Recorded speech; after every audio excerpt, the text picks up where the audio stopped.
ভোলানাগার গ্রামে মটন বিরিয়ানি ঠেলা নিয়ে বসতো। ওর ব্যবসা ভালোই চলতো।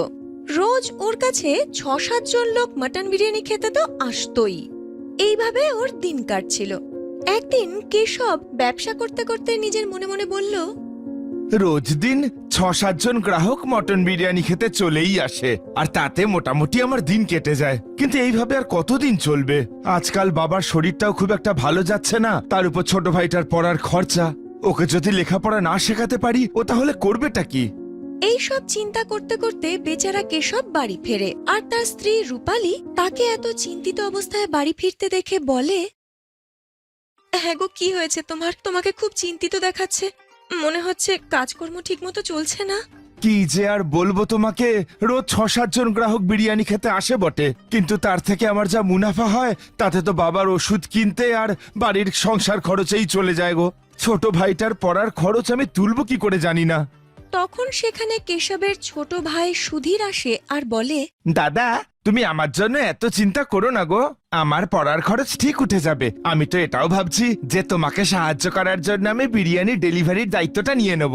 আরে এত কিছু তো আমি শুধু তোর জন্যই করছি নাকি? আমি চাই না যে তোর পড়াশোনা মাঝপথে বন্ধ হোক, কারণ এই কথাটা আমার মাথায় আছে যে কিছুদিনের মধ্যেই তোকে শহরে গিয়ে কলেজে অ্যাডমিশন নিতে হবে। একবার তুই কলেজে ভর্তি হয়ে গেলে আমাদের জীবনটা একেবারে বদলে যাবে। তোর দাদা একদম ঠিক কথা বলেছে সুধীর। তুই নিজের পড়াশোনার দিকে মন দে, সব ঠিক হয়ে যাবে, তোকে চিন্তা করতে হবে না। আর যদি দরকার পড়ে আমি তোর দাদাকে বিরিয়ানি বিক্রি করতে সাহায্য করব, না হয় তোর পড়াশোনার যেন কোনো ক্ষতি না হয়। তোকে নিয়ে কত আশা। এই দেখে সুধীরের খুব ভালো লাগে যে তার দাদা আর বৌদি তাকে কত ভালোবাসে। বাড়িতে অসুস্থ বাবা থাকা সত্ত্বেও তার পড়াশোনার প্রতি তাদের কত চিন্তা। পরের দিন কেশব তার ঠেলা নিয়ে গ্রামের বাজারে বিরিয়ানি বিক্রি করছিল। তখন এক গ্রাহক তার কাছে এসে বলে, দাদা, মটন বিরিয়ানি কত করে? একটু দামটা বলুন না, ঠিকঠাক মনে হলে 1 কিলো আমি কিনে নেব। দিদি, মাত্র 150 টাকা কিলো। আপনি বলুন আপনাকে আমি কত কিলো দেব? বাপরে বাপ, এ তো দেখছি বেশ দামি। এই তো একটু দূরেই আরেকজন বিরিয়ানি বিক্রি করছে, সেখানে তো 110 টাকায় 1 কিলো বিক্রি করছে। দিদি, আপনি আমাকে একটা কথা বলুন, এমনিতেই বিরিয়ানির দাম এত বেশি, এত কম দামে কেউ দেয় কি করে?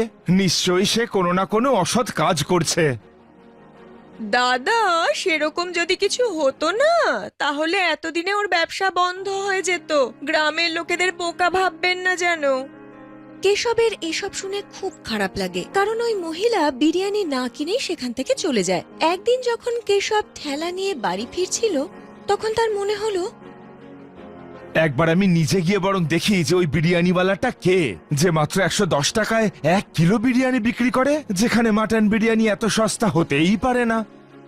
কেশব এবার যখন সেখানে গিয়ে দেখে, তখন সেখানে পঙ্কজ নামের একজন লোক মটন বিরিয়ানি বিক্রি করছিল। তার কাছে লোকে ভিড় করে দাঁড়িয়েছিল। এই দেখে ও মনে মনে বলল, বাবা, এর দোকানে তো দেখছি সত্যিই অনেক ভিড়। এত লোক এর কাছ থেকে বিরিয়ানি কিনতে আসছে কি করে? আমার মনে হয় এই কারণেই আমার রোজগার আরো কমে গেছে। আমারও একবার এর বিরিয়ানি খেয়ে দেখা উচিত, যে এর বিরিয়ানিতে এমন কি বিশেষত্ব। কেশব যেই ওর কাছে যায়, পঙ্কজ ওকে 1 প্লেট বিরিয়ানি দিয়ে দেয়। যেই ও খানিকটা বিরিয়ানি খায়, তখন নিজের মনে মনে বলে, এই মাটন বিরিয়ানিটা তো একদম ভালো নয়, এর মধ্যে তো ভেজাল আছে। কিন্তু আমি এই কথাটা যদি সবাইকে জানিয়ে দেই, তাহলে এখানে কেউ আমার কথা কখনো বিশ্বাস করবে না। আমাকে কিছু না কিছু একটা উপায় ভেবে বের করতে হবে, যাতে সব মানুষের সামনে পঙ্কজের চুরি হাতে নাতে ধরা পড়ে যে ও মাটন বিরিয়ানিতে ভেজাল মিশিয়ে বিক্রি করে।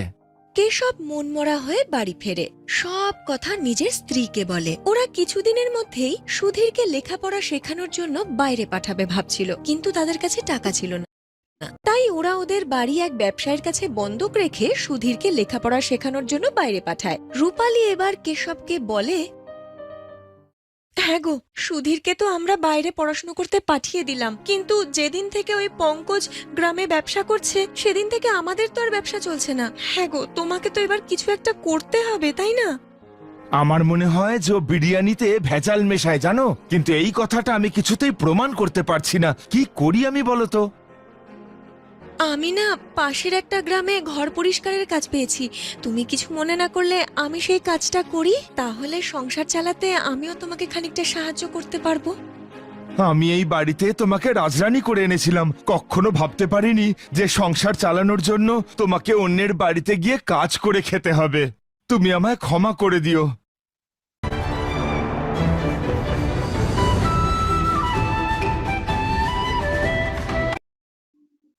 কেশব এই বলে আর তারপর অন্যান্য দিনের মতো নিজের ব্যবসা খুলে বসে। ওদিকে রূপালী একদিন কেশব বাড়ি থেকে বেরিয়ে যাওয়ার পর বেরোয় আর নিজের মনে মনে বলে, ক্ষমা করে দিও তুমি আমায়, আমি তোমাকে এটা আর বলতে পারলাম না যে আমি পঙ্কজের ঠেলায় মটন বিরিয়ানির কাজ করতে যাচ্ছি। এসব আমি শুধু তোমার জন্য করছি, যাতে ওই পঙ্কজের সত্যিটা সবার সামনে চলে আসে আর আমাদের মটন বিরিয়ানির ব্যবসা আবার আগের মতো চলে। রূপালী এবার পঙ্কজের ঠেলায় যায় আর মিষ্টি মিষ্টি কথা বলে ওর ঠেলায় যেন কাজ করতে পারে সেই ব্যবস্থা করে।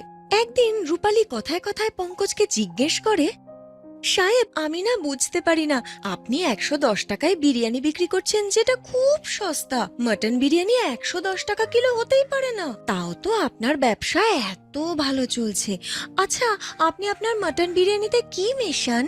আপনি আমাকে শুধু পরিষ্কার পরিচ্ছন্ন করতে আর টাকার হিসেব রাখতে বলেছেন। আপনি যদি আমাকে বিরিয়ানি বানানো শিখিয়ে দেন, তাহলে আমিও এরকম বিরিয়ানি বাড়িতে সস্তায় বানাতে পারবো। এইসব বিরিয়ানি কখনো বাড়িতে বানাতে যেও না, কারণ এই বিরিয়ানিতে ভেজাল মেশানো আছে। আমি রাতের বেলা যাই মাংস কিনতে, আর যেসব ছাগল রোগের কারণে মৃত্যু হয় তাদের মাংস কিনি, তারপর তার সাথে আমি সয়াবিনের কিমা মিলিয়ে দিই। এইভাবে বিরিয়ানি তৈরি করি, তবে গিয়ে না আমি 110 টাকায় বিক্রি করতে পারি। কিন্তু এর ফলে তো গ্রাহকদের শরীর খারাপ করতে পারে, ওদের স্বাস্থ্যের দিকে তো আপনার খেয়াল রাখা উচিত। এ তো ভীষণ অন্যায়। এইসব খেয়ে যদি গ্রাহকদের শরীর খারাপ হয়, তাতে আমার করার আছেটা কি? সবকিছু তো আর আমার হাতে থাকতে পারে না। দেখো, আমি সেই কাজই করি যেটা আমার ঠিক মনে হয়, আর তুমিও সেটাই করো। নিজের বাড়ির লোকদের জন্য ভালো মাটন বিরিয়ানি বানাও, আর গ্রাহকদের জন্য এরকম বিরিয়ানি। রূপালী সব সত্যি জেনে গিয়েছিল। রূপালী বাড়ি যেতে যেতে নিজের মনে মনে বলে, আমাকে যেভাবেই হোক গ্রামের সবাইকে এই সত্যিটা জানাতে হবে, নয়তো গ্রামবাসীরা এর দোকানের মটন বিরিয়ানি খেয়ে অসুস্থ হয়ে পড়বে আর আমাদের ব্যবসা বন্ধ হয়ে যাবে, সে তো বাদই দিলাম। এভাবেই দিন কাটতে থাকে। একদিন রূপালী চিঠি লিখে সুধীরকে আর ওর বন্ধুকে গ্রামে ডেকে নেয়, যারা ছদ্মবেশে ফুড ইন্সপেক্টর আর জেলা ইন্সপেক্টর হয়ে পঙ্কজের কাছে যায়। পঙ্কজ তাদের সামনে ভালো বিরিয়ানির স্যাম্পেল রাখে। ইন্সপেক্টর সাহেব, আপনি নিয়ে যেতে পারেন এই স্যাম্পেল, এর মধ্যে কোনো কিছু খারাপ নেই। আমি আমার গ্রাহকদের স্বাস্থ্য নিয়ে কোনো রকম সমঝোতা করি না। শোনো, আমি হলাম ফুড ইন্সপেক্টর, আর যতদিন না আমি তোমার এই খাবারের স্যাম্পল টেস্ট করব, ততদিন তুমি এখানে কোনো রকম ব্যবসা করতে পারবে না।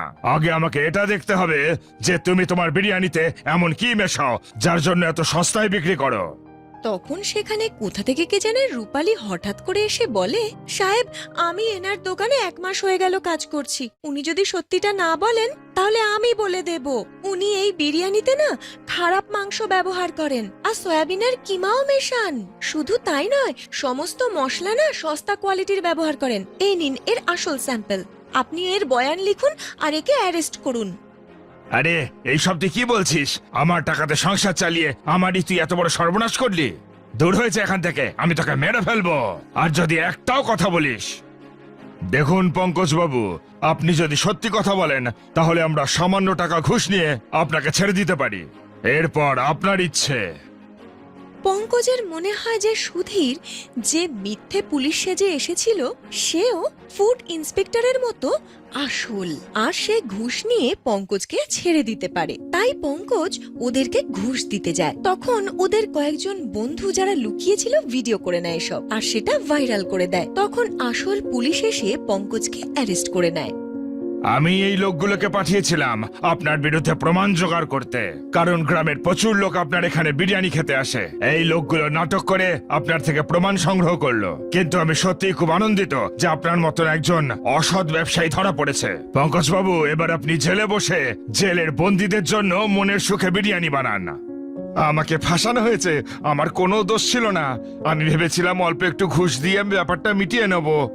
সব মামলা ঘুষ দিয়ে মেটানো যায় না। যেখানে সাধারণ মানুষের শরীর স্বাস্থ্য জড়িত, সেখানে সরকার কোনো রকম আপোষ করে না। আপনাকে গ্রেফতার করা হলো, আর আজকের পর থেকে এই গ্রামে আপনি কোনোদিন বিরিয়ানির ব্যবসা করতে পারবেন না।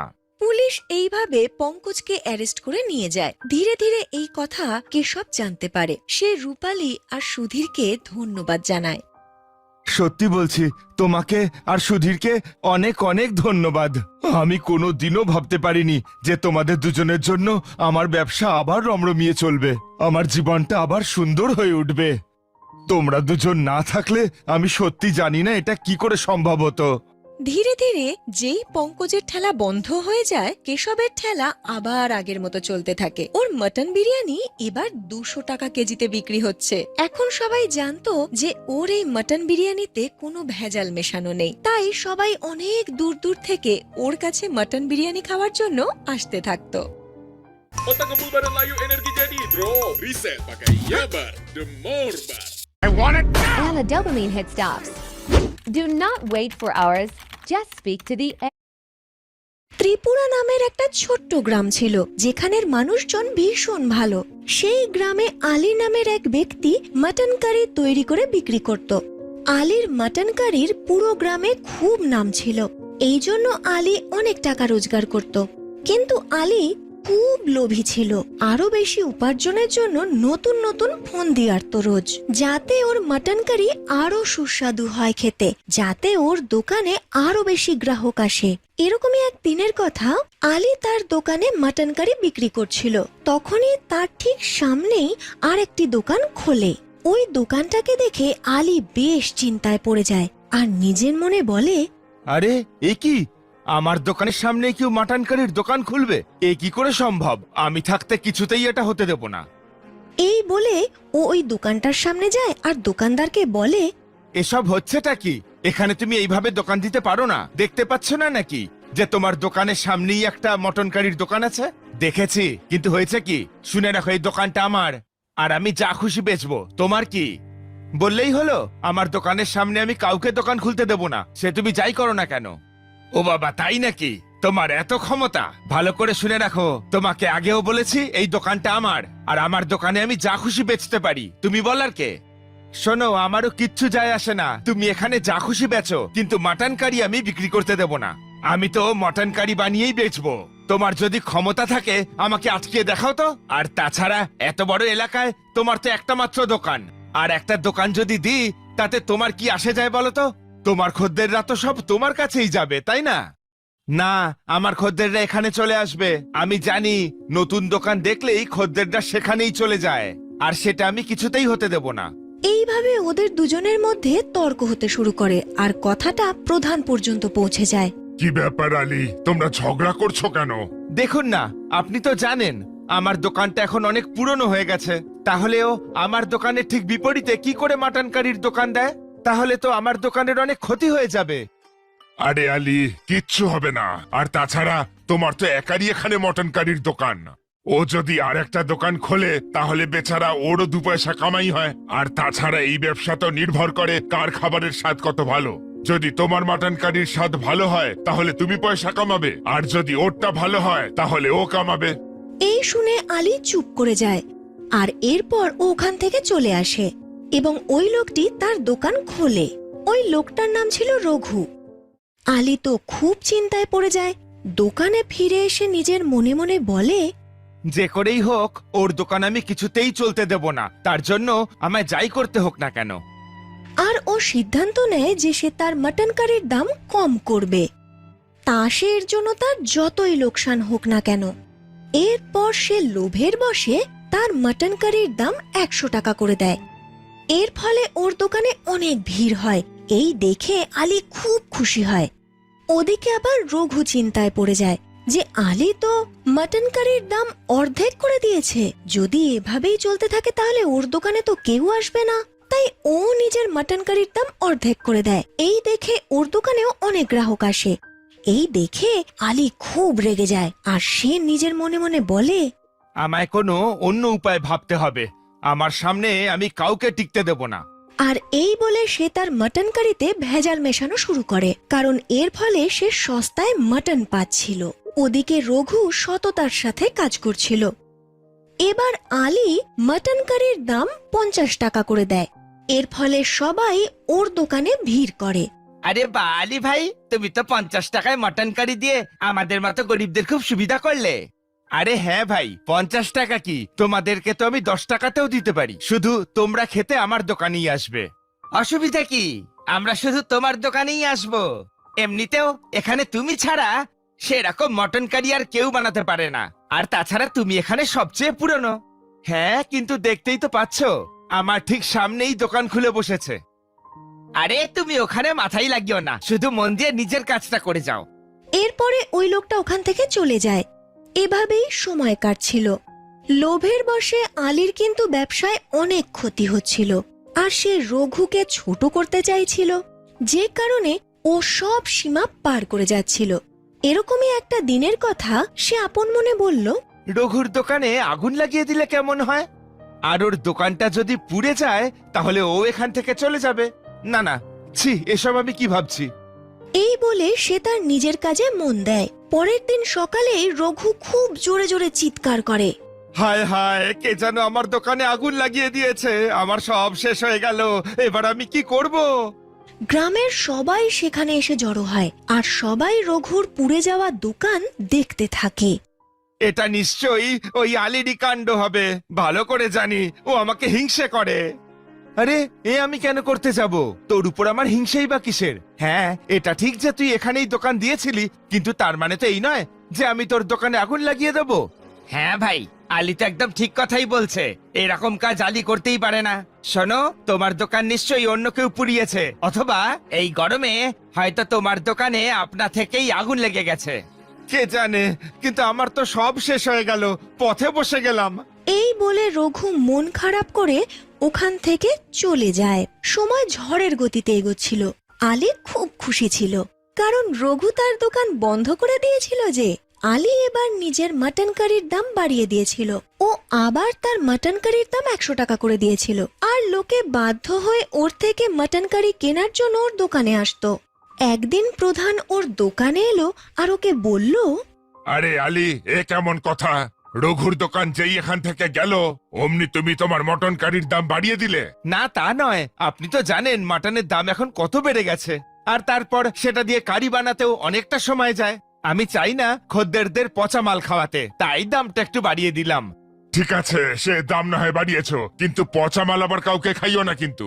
আরে চিন্তা করবেন না, তাছাড়াও আপনি আমাদের কত পুরনো খদ্দের।